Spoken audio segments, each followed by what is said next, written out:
안녕하세요. 브레인업TV입니다. 브레인업TV는 아이들이 정신적으로 힘들어하는 질환에 대한 정보를 나누는 채널입니다. 그리고 저는 한방신경정신과 박사이자 한의사인 전용호입니다. 오늘은 뇌전증 발작을 예방하는 방법에 대해서 말씀드리려고 합니다.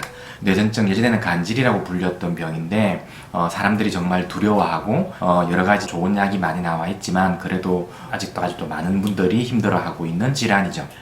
뇌전증 발작을 예방하는 방법, 이렇게 말씀드리면 뇌전증이 걸리지 않게 하는 방법이 있느냐 이렇게 생각하실 분이 있는데, 불행하게도 뇌전증 자체를 막을 수 있는 방법은 사실은 없습니다. 이게 너무나 다양한 연령대에서 발생하고 그리고 언제 발생할지도 모르고, 그리고 뇌전증이라는 질환 자체가 너무나 다양한 원인에 의해서 오기도 하고, 그 원인들이 대개는 우리가 어떻게 할 수 없는 불가항력적인 것이기 때문에 뇌전증 자체가 걸리지 않게 예방하는 방법은 사실은 없다고 할 수 있고요. 제가 오늘 지금 말씀드리려고 하는 것은 뇌전증 환자가 다시는 더 발작이 오지 않게 하거나 혹은 발작이 오더라도 최소한으로 적게 오도록 도움되는 내용이라고 생각하시면 되겠습니다. 뇌전증 발작을 예방하는 데 가장 중요한 것은 바로 수면입니다. 우리가 항상 이 수면, 자는 것이 중요하다고 생각하지만 실제로는 많은 분들이 대수롭지 않게 여기는 바로 그 수면입니다. 뇌전증 환자의 약 35에서 70% 정도가 불면증이나 수면 무호흡증, 하지 불안증, 주간 졸림증 등의 수면 문제를 다 가지고 있는데, 이러한 비정상적인 어떤 수면이 개선되었을 때에 뇌전증의 발작은 의미 있게 줄어듭니다.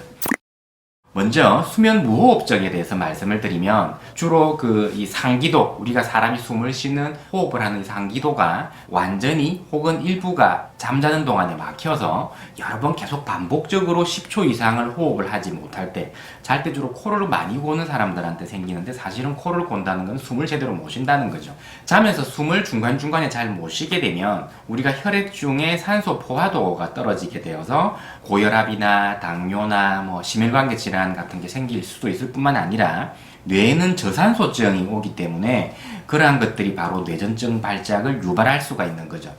수면 무호흡증은 주로 나이가 많은 중년 남자들에게서 해당되는 경우가 많은데, 근본적으로는 체중을 줄이거나 하는 여러 가지 어떤 그런 노력을 해야 되지만, 보통은 간편하게 양압기 치료, 자는 동안에 산소호흡기처럼 생긴 것을 차고 일정한 압력으로 공기를 인위적으로 불어 넣어주는 거죠. 자기 스스로는 숨을 잘 못 쉬니까. 그 양압기 치료를 받는 경우가 많은데, 6개월 이상 그 양압기 치료를 받은 후에 뇌전증 환자의 약 30에서 40%의 환자에게서 경련 발작이 소실되었다고 합니다.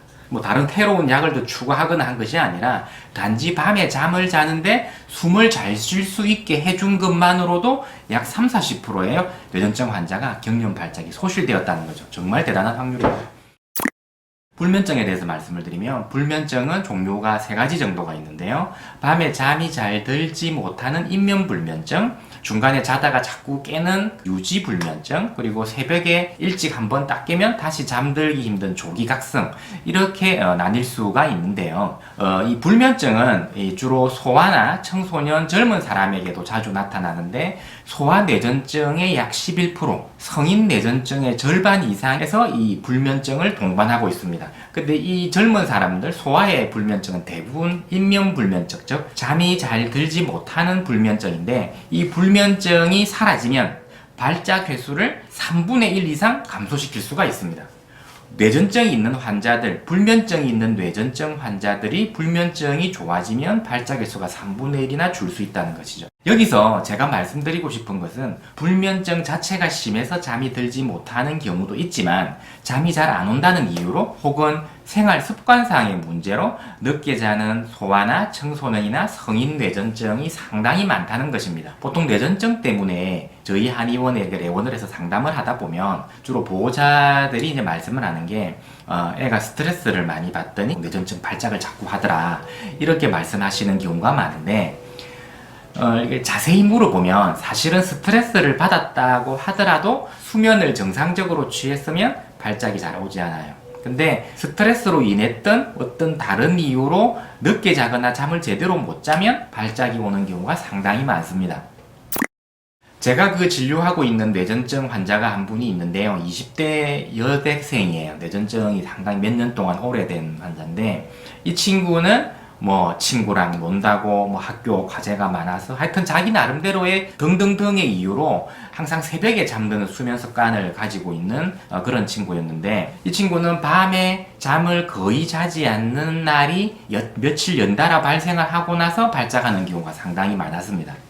그래서 제가 처방한 한약을 복용한 이후에 한 번도 발작을 하지 않았는데, 제가 처방한 한약을 잊지 않고 잘 복용했던 것도 원인이겠지만, 늦게 자면 수면이 이 경련 발작의 중요한 원인이기 때문에 절대로 12시를 넘기지 말고 12시 안에 자라고 했던 저의 주의사항을 잘 따랐기 때문에 경과가 좋았던 것도 있을 것입니다. 뇌전증인 그 질환 자체가 불면증이 잘 생기게 하는 불면증을 잘 동반하기도 하는데, 노인 뇌전증의 불면증은 사실은 수면제 외에는 특별히 치료를 하기가 좀 어려운 경우가 많지만, 소아나 청소년 뇌전증을 갖고 있는 사람의 불면증은 적절한 치료를 이렇게 받으면서 어느 정도의 생활상의 노력을 좀 많이 하면 충분히 불면증이 좋아질 수가 있습니다. 불면증이 좋아져서 일찍 잠들기만 하여도 뇌전증 발작은 상당 부분 예방이 되기 때문에 뭐 복잡하고 어려운 식이요법 하려고 노력하는 것보다 100배 낫습니다. 자, 뇌전증 발작을 예방하려면 일찍 자세요. 뇌전증 발작을 줄이려면 일찍 자세요. 이것이 오늘의 저의 조언입니다. 오늘은 여기까지였습니다. 브레인업TV 전용호였습니다. 감사합니다.